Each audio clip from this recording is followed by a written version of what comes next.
त्यांनी आतल्या रूमच्या दिशेने बोट केलं तसे आम्ही दोघे आत शिरलो.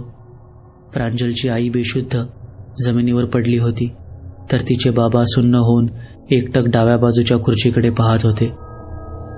आम्ही काही बोलणार तोच माझीही नजर तिकडे गेली, तसा मीही 2 पावले मागे सरकलो.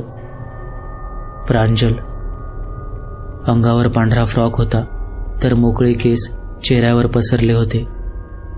खुर्चीवर बसली होती, पाय खाली मोकळे सोडून मागे पुढे झोके देत होती आणि तिची क्रूर भेदक नजर आमच्यापैकी प्रत्येकावर पडत होती. आमचा रोहित आणि मी दोघेच पुढे होतो, म्हणजे आमच्या धाडशी तो रोहितच. माझ्याबद्दल सांगायला नको, तशी मला भीती वाटत नाही, पण घाबरतो इतकंच. मी तसाच उभा होतो की मगाच्या त्या किंकाळीने जागे झालेले आजूबाजूच्या घरातले लोक आत आले. ती प्रत्येकाला पाहत होती, अगदी रागाने, जशी चवताळली आहे. एखाद्याच्या अंगावर झेप घेऊन नरडीचा घोट घ्यावा असे तिचे हावभाव. प्रत्येकाला पाहत जोरजोरात पायांना झोके देऊ लागली.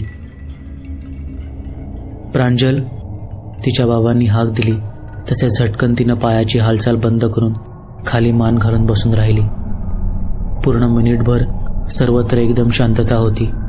प्रत्येकजण खुर्चीवर बसलेल्या प्रांजलकडेच पाहत होता आणि अचानक ती जोरात किंचाळली. पण तो आवाज वेगळा होता, भरडा, जसा कोणी करड्या आवाजाचा आणि धिप्पाड शरीरयष्टी असलेला पुरुष रागाने वेडा होऊन ओरडेल तसा तो आवाज.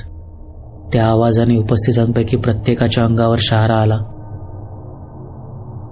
या परिस्थितीत काय करावं हे कोणाला सुचेनासं झालं. इतक्यात ती बेशुद्ध होऊन खाली पडली, पण माझ्या पुढे असलेल्या रोहितनं तिला अलगद पकडले. बाजूचे जोशी काका तिथेच होते. तिला बेडवर झोपून आम्ही बाहेरच्या हॉलमध्ये आलो.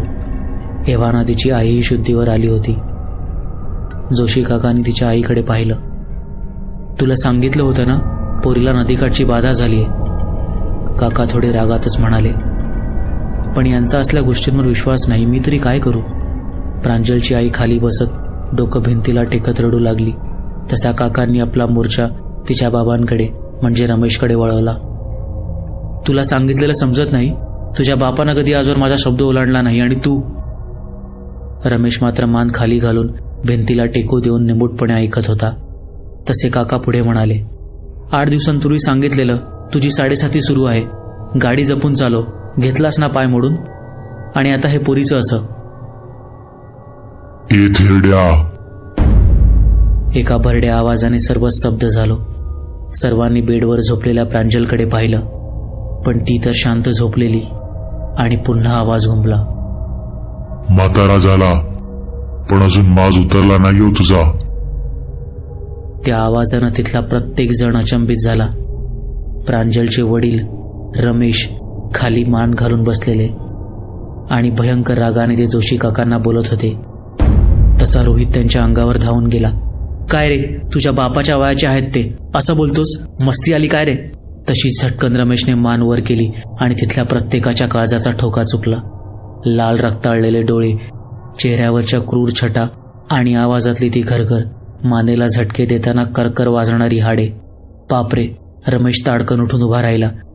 त्याला पाहून काळीज धडधडलं. रोहित तर मागे सरकलाच, पण मी हळूहळू दरवाजाकडे सरकू लागलो. म्हणजे परिस्थिती बिघडली तर ऐनवेळी दरवाजा शोधायला नको ना, म्हणून.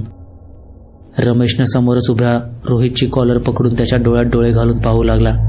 मी सपशेल रोहितचे हातपाय गळताना पाहिले. तो खूपच घाबरून गेला होता. मी रोहितला मागे खेचू लागलो. तशी आपली ताकद एकटवून रोहितने रमेशला जोराचा धक्का दिला.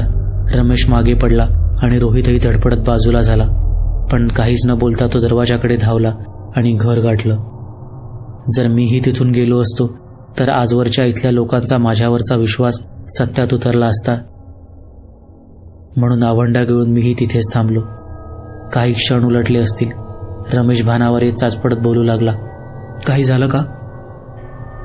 तसे काका म्हणाले, हे असंच घरातल्या प्रत्येकात संचारत राहील. अमावास्येच्या आत सांगितलेलं साहित्य तयार करून तो उतारा घरातल्या प्रत्येकाच्या अंगावरून उतरून रात्रीच्या वेळी पिंपळाजवळच्या दगडावर ठेवून यावा लागेल. मगच ते परत त्याच्या जागेवर जाईल, नाहीतर अनर्थ ओढवून घ्याल. पण कोण ठेवणार? माझी ही अवस्था अशी. वडिलांना थोडं चाललं तरी धाप लागते. रमेश हताशपणे म्हणाला. शेजारच्या एखाद्या मित्राला सांगू, म्हणत काकांनी नजर आम्हा सर्वांवर फिरवली.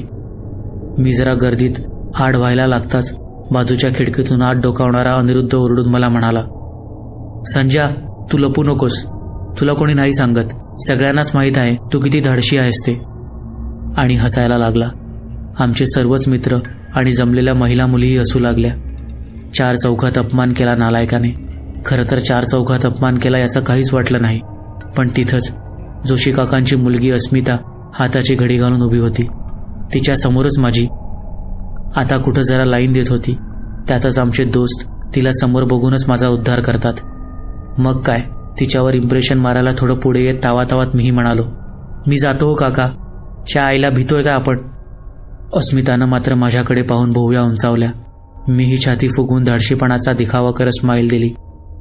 तिनं घडी घातलेल्या हाताचा अंगठा मला दिसेल असा उंचावत शुभेच्छा दिल्या. तसा मनात म्हणालो, बस जिंकलं मी. आता तो उतारा त्या जागेवर काय म्हणाल तर त्या भूताला 2 घास चारून पण येतो. मागच्या आठवड्यात गणपती विसर्जन झालं तसा रमेश आणि काकांनी मला बोलवून घेतलं.